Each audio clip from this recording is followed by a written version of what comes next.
সবাইকে স্বাগতম জানাচ্ছি ভয়ের জগতে পা বাড়ান with Rafi the horror story নতুন আইটে এপিসোডে। এবং আজকে ফ্রাইডে এবং বাংলাদেশে গতকালকে নির্বাচন গিয়েছে, জাতীয় নির্বাচন। এবং গতকালকেও আমি এপিসোড আপনাদের জন্য ছেড়েছিলাম, কারণ সবাই বাসাতে এবং আমি একটু সন্ধ্যার দিকে বাহিরে বের হয়েছিলাম এবং দেখলাম যে বেশ নিরাপত্তা কাজ করছে রাস্তাঘাটের মধ্যে। এবং আমি তখন ভাবলাম যে একটা এপিসোড ছাড়লে কিন্তু খারাপ হয় না, কারণ সবাই বাসার মধ্যে যদি একটু হরর স্টোরি শোনা যায় এই সময়টাতে বেশ ভালো লাগবে। তাই চলুন, আজকেও নতুন একটা ঘটনা রয়েছে আমাদের সাথে এবং আর দেরি না করে ঘটনাতে চলে যাব, কারণ শুরুর দিকে এত বক বক এত বাড়তি কথা হয়তো আমার আপনার কারোরই পছন্দ নয়। তো আজকের ঘটনাটা পাঠিয়েছেন আমাদেরকে রাকিব মেইলের মাধ্যমে। তাই চলুন ঘটনাটা শুরু করা যাক।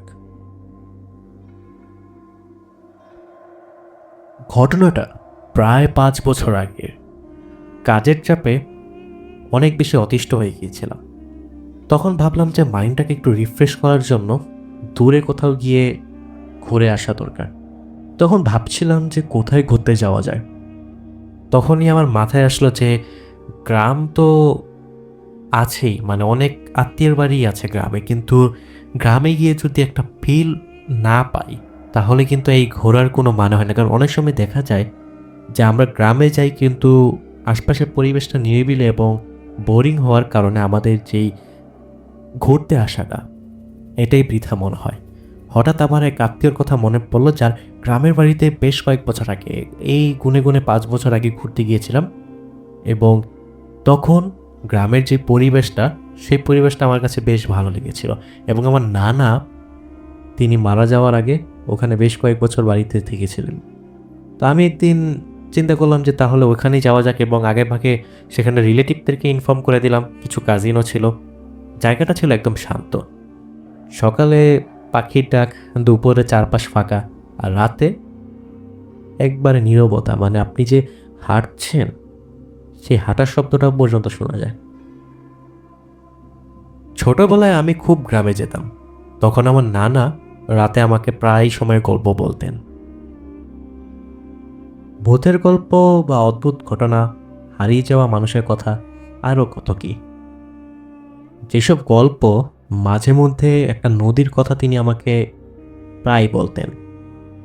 বলতেন এই গ্রামে নাকি একটা নদী আছে, সেই নদীটা নাকি মানুষ খেয়ে ফেলে। হ্যাঁ, আমরা মানুষরা খাই, কিন্তু মানুষকেই নাকি খেয়ে ফেলে সেই নদী। ওই নদীটা নাকি স্বাভাবিক না, সন্ধ্যার পর নাকি কেউই যায় না ওদিকে। নদী নাকি মাঝে মধ্যে আবার মানুষকেও ডাকে, এবং মানুষ সেই ডাকে সাড়াও দেয়, আর সেই ডাকে সাড়া দিলেই নাকি পড়ে ঘোর অমঙ্গল নিজের ভাগ্যের উপরে।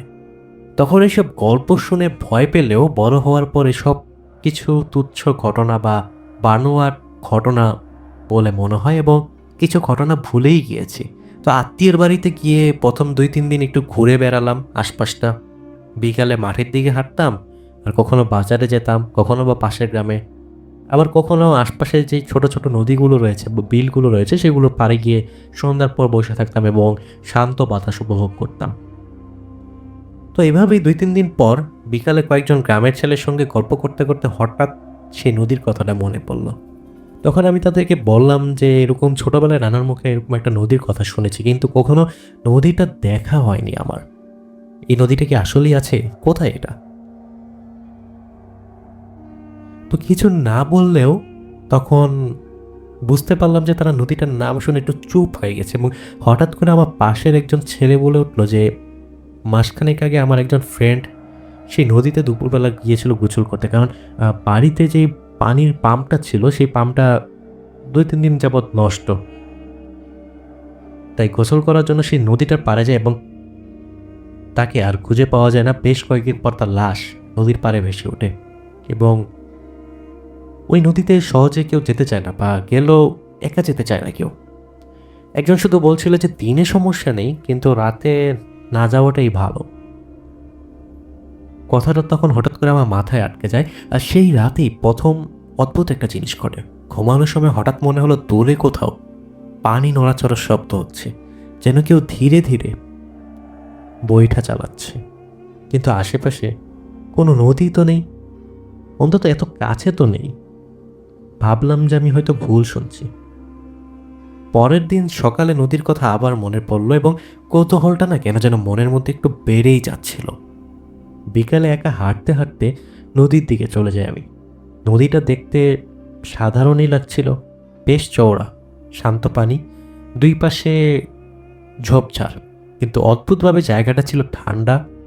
যদিও রোদ ছিল কিন্তু একটা ঠান্ডা ফিল হচ্ছিল আমার। সেদিন কিছুই হয়নি, কিন্তু ফিরে আসার সময় মনে হচ্ছিল কেউ যেন পেছন থেকে তাকিয়ে আছে আমার দিকে। কয়েকবার ঘুরিয়ে তাকিয়েছ, কিন্তু কাউকে দেখতে পাইনি তেমন একটা।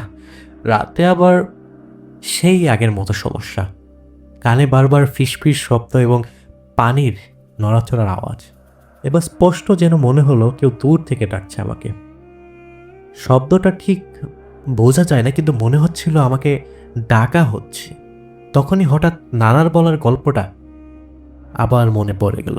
সেই নদীটা যেটা নাকি রাতে মানুষকে ডাকে। এরপর থেকে মাথার ভেতর অদ্ভুত একটা টান কাজ করতে লাগলো। মনে হচ্ছিল আবার নদীর কাছে যাওয়া দরকার। কেন দরকার, কি জন্য আমার সাথে এরকমটা হচ্ছে? এই অদ্ভুত ফিলিংগুলো আসলে কাউকে বলতেও পারছিলাম না, কারণ এখন তো আর ওই ছোটবেলার মতো বয়স নেই যে কিছু হলেই কাউকে গিয়ে বলে দিব। এখন বেশ ম্যাচিউরড হয়েছি, তাই দেখা যায় যে কিছু বলতে হলে কাউকে বুঝে শুনে বলা লাগে, নয়তো অনেকে হাসাহাসিও করে এবং সেটা আবার মাইন্ডে লেগে যায়। তো সেদিন থেকেই আসল ঘটনাটা শুরু। পরের রাতে গ্রামের কয়েকজন মিলে হাঁস শিকার করতে যাব শুনে আমিও তাদের সাথে যাওয়ার সিদ্ধান্ত নিলাম আর কি। মানে প্রথমে আমি শুনি যে কয়েকজন যাবে রাতের বেলা হাঁস শিকার করতে, এবং আমিও তখন ভাবলাম যে আচ্ছা যাই, ভালোই হয়। সেদিন রাত প্রায় 11টার দিকে আমরা 4জন নদীর দিকে রওনা হলাম। আকাশে আধা চাঁদ ছিল, কুয়াশার জন্য আলো ঠিকমতো পড়ছিল না। সময়টা তখনও পুরোপুরি শীত পড়েনি, তবে একেবারে কমও কিন্তু না।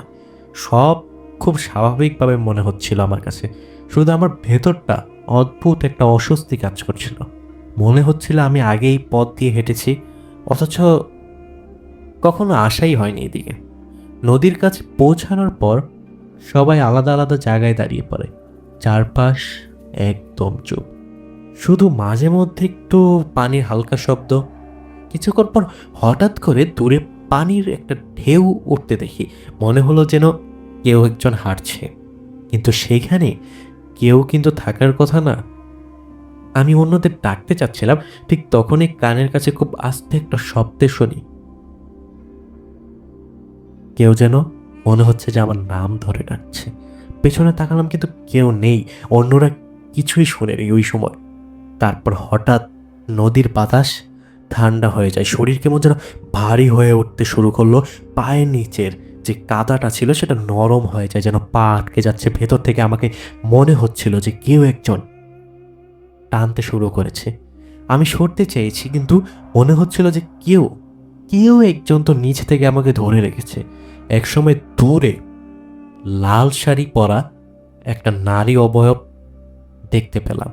চোখ সরাতে পারছিলাম না তার দিক থেকে, কারণ সেই নারী অবয়বটা যখন চেহারাটা আমি দেখলাম, সেই চেহারাটা ছিল অপূর্ব সুন্দর। মনে হচ্ছিল যে জীবনে প্রথম কোনো এত একটা রূপবতী নারীকে দেখলাম। মনে হচ্ছিল জিনিসটা ধীরে ধীরে আমার দিকে এগিয়ে আসছে। হঠাৎ পাশ থেকে একজন আমাকে টেনে সরিয়ে নেয়। তখনই বুঝতে পারি আমি প্রায় পানির ভেতরে নেমে গিয়েছিলাম, কিন্তু আমার খেয়ালই নেই যে কী হচ্ছিল আমার সাথে। এরপর আর কেউ দাঁড়ায়নি, সবাই দ্রুত ফিরে আসে। রাতে বাড়িতে ফেরার পর আমার কেন যেন শরীরের মধ্যে একটু কাঁপুনি আসতে শুরু হয়। ঘুমও আসছিল না, ছটফট লাগছিল খুব ভিতরে। চোখ বন্ধ করলে সেই নদীর দৃশ্যটা দেখতে পাচ্ছিলাম এবং মনে হচ্ছিল যে সেই নারী, সেই রূপবতী নারী আমাকে ডাকছে।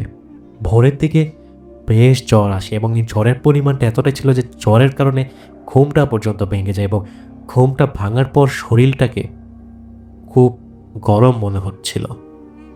হাত পা ঠান্ডা হয়ে যাচ্ছিল এবং কপাল মনে হচ্ছিল যে জ্বরে পড়ে যাচ্ছে। মাঝে মধ্যে মনে হচ্ছে যে কেউ পাশে বসে আছে। পরের দিন দুপুরে প্রচণ্ড পরিমাণে জ্বর বেড়ে যায় এবং বাড়ি আর সবাই সবাই আমাকে নিয়ে বেশ চিন্তিত হয়ে যায় এবং সেই জ্বরের কারণে আমার সেন্সও চলে যায় এবং ঠিক পরের দিন সেন্স আসলে দেখতে পাই যে আমি বাসাতেই।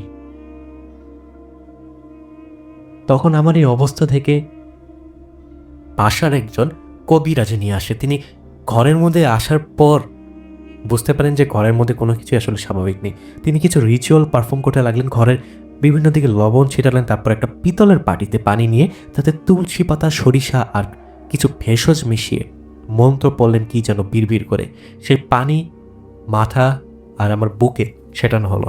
এরপর শুকনো মরিচ আর নিম পাতা আগুনে ফেলে সেই ধোঁয়াটা আমার চারপাশে ঘুরিয়ে বলল যে এই ধোঁয়াটা ভেতরে নেওয়ার জন্য, এবং